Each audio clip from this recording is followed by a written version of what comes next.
de vida eterna, que o Senhor Jesus vai vir, vai nos buscar e vai nos levar ao céu. Temos, queridos, agora um propósito.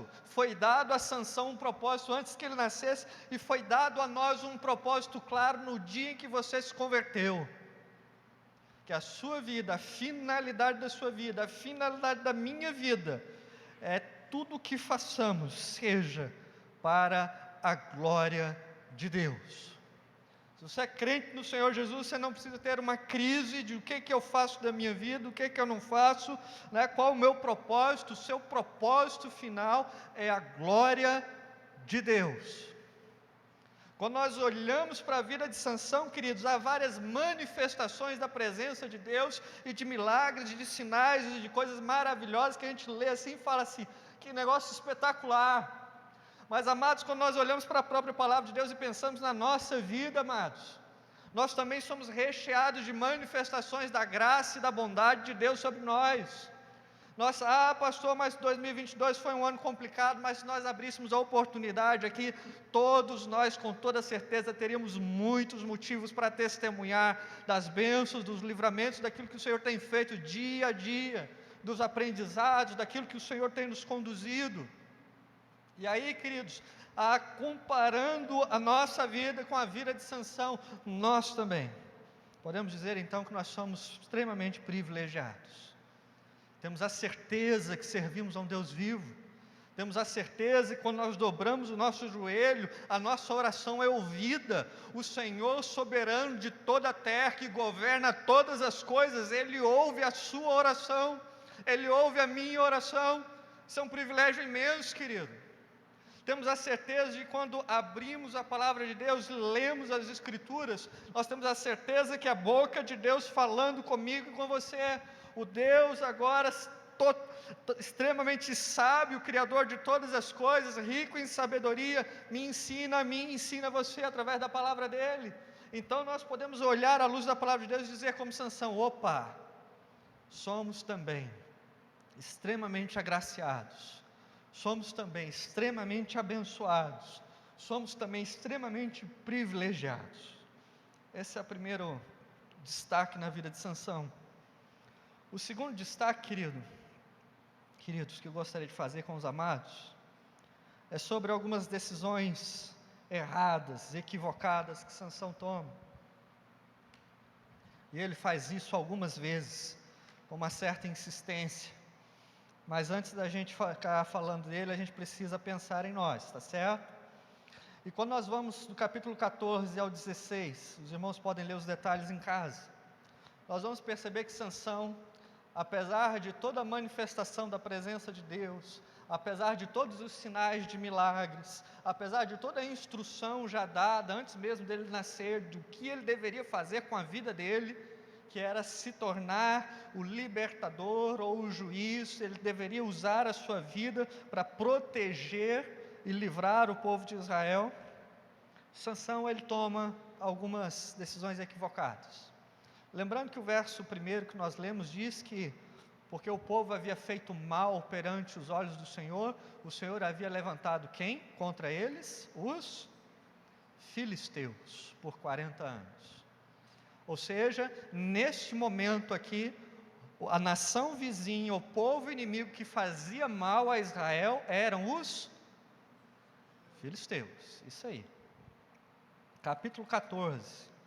Sansão, a partir do 14, ele vai buscar se relacionar com 3 mulheres diferentes. A história de Sansão mostra que ele se relacionou com 3 mulheres. O ponto em comum entre as 3 mulheres, todas as 3 eram filisteias.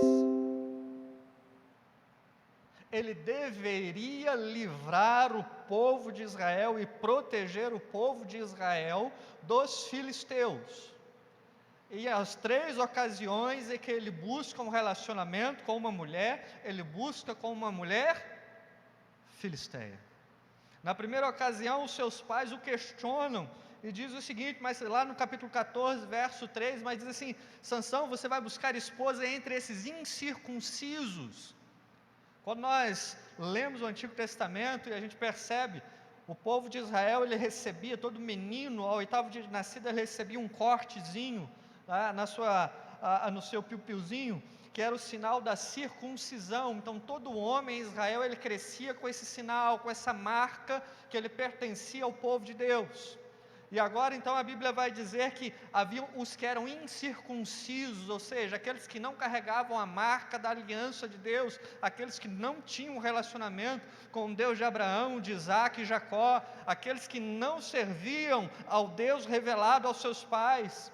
E agora os pais de Sansão questionam ele e falam assim: mas você vai buscar uma esposa entre os incircuncisos filisteus, ou seja, você vai buscar uma esposa agora longe da aliança com Deus? E ele fez isso, e fez isso 3 vezes, não bastava uma, ele errar uma vez nesse ponto, ele errou 3. Primeiro com sua primeira esposa da cidade de Tima, uma cidade filisteia, depois uma prostituta de Gaza, e por fim uma história mais conhecida, a Dalila, que também era filisteia, que fez ali ciladas com os príncipes filisteus para que Sansão pudesse ser pego. E aí, queridos, o relato da vida de Sansão vai demonstrar que, ao invés dele cumprir o propósito dele, de livrar a Israel, entendendo que Deus o chamou para isso, para proteger e livrar o povo, as motivações de Sansão, elas eram egoístas. Todas as vezes que Sansão ataca os filisteus, as falas de Sansão é de vingança, é porque o filisteu tinha passado a perna nele primeiro, e aí ele vai se vingar depois. Aí os filisteus passam a perna em Sansão, e aí ele vai se vingar, e aí depois de novo os filisteus passam a perna nele, e ele vai se vingar. As motivações de Sansão são egoístas. As motivações de Sansão são de vingança, é contra o próprio orgulho dele. O orgulho dele foi ferido, então aí ele ia, atacava os filisteus e os feria. Ah, pastor, mas Deus fez uso disso para que então o povo tivesse ali um refresco das aflições causadas pelos filisteus? Sim. Mas imagina, querido, Sansão fazendo um uso egoísta para suas vinganças contra os filisteus. Imagina se ele tivesse feito o uso adequado, com a motivação correta, de ter entendido então o propósito pelo qual ele foi consagrado ao Senhor, e falado o seguinte: opa, Deus me colocou nessa posição, e o Espírito de Deus vem sobre mim, e me dota de uma força extraordinária, é para que eu livre o povo. Imagina, querido, o que já teria sido feito através da vida de Sansão, se as motivações deles tivessem sido corretas, ao invés de egoístas, ao invés de arrogantes. Queridos, um homem dotado de manifestações da presença de Deus, mas tomou muitas decisões equivocadas, falhou em muitas delas, insistiu em muitas delas. Por fim, quando ele revela o voto que ele tinha, que ele era nazireu de Deus, ele já havia tocado em cadáver, um cadáver de um leão, ele já tinha quebrado essa parte do voto. No seu casamento em Tímina, diz então que Sansão se conduziu segundo os costumes dos moços da época. Alguns entendem ali então que ele deveria ter se embriagado, quebrado parte do voto, também do nazireado. E por fim, a única questão que ainda sobrava do voto, que era talvez o aspecto mais visível do voto, era os seus cabelos nunca terem sido cortados. E a Bíblia diz então que ele fazia tranças no seu cabelo, e havia 7 tranças grossas no seu cabelo. E ali o aspecto mais visível do seu voto nazireado ainda era conservado. Mas quando ele revela Dalila então, e Dalila questionando, a Bíblia diz em Juízes capítulo 16, verso 16, que ela o importunava e pressionava Sansão todos os dias. Sansão se cansa daquilo e fala: olha, se cortar as tranças do meu cabelo, eu vou perder a minha força. E Dalila faz exatamente isso, cortando as tranças de seu cabelo, e os filisteus prendem Sansão, furam-lhe os olhos, acorrentam a ele e colocam ele para mexer, para mover um moinho. Queridos, mediante tudo que o Senhor fez por você, mediante tudo que o Senhor fez por mim, esse 2022 que encerrou, até esse 2022 que encerrou agora. A gente fala muito de retrospectiva, finalzinho de ano. Como nós iremos nos conduzir em 2023? Queridos, maravilhosas coisas Deus havia feito por Sansão. Várias e várias situações que os filisteus vieram contra ele. A Bíblia diz que o Espírito do Senhor se apoderou dele, e ele venceu os filisteus várias vezes. E uma única vez, com um osso, com uma arcada de um queixo de um jumento, ele matou 1000 homens filisteus.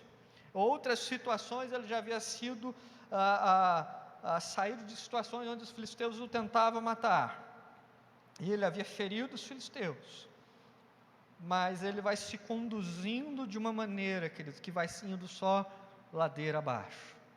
Até que chega o momento, até que chega o fato em que o aspecto mais visível do seu voto é finalizado. O cabelo ali trançado, grande, que nunca havia sido cortado, é cortado. E quando ali cai, então, os cabelos, o aspecto visível do seu voto, encerra-se a única fatiazinha do voto ainda que não havia sido descumprida.